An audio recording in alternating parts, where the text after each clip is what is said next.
மக்களவைத் தொகுதி மறுசீரமைப்பு தொடர்பாக முதல்வர் ஸ்டாலின் தலைமையில் நடைபெற்ற மறுசீரமைப்பு அனைத்துக் கட்சி கூட்டத்தில் பங்கேற்ற தலைவர்கள் தெரிவித்த கருத்துக்களை கேட்கலாம்.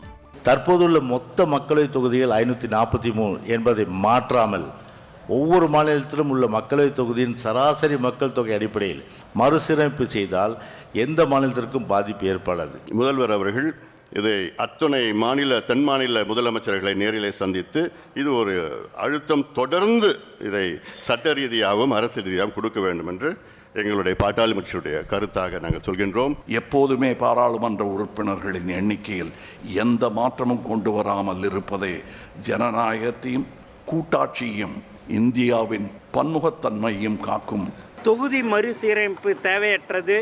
இப்போது இருக்கும் 543 என்ற எண்ணிக்கையை தொடர வேண்டும் என்பதே தமிழக வெற்றி கழகத்தின் நிலைப்பாடாகும்.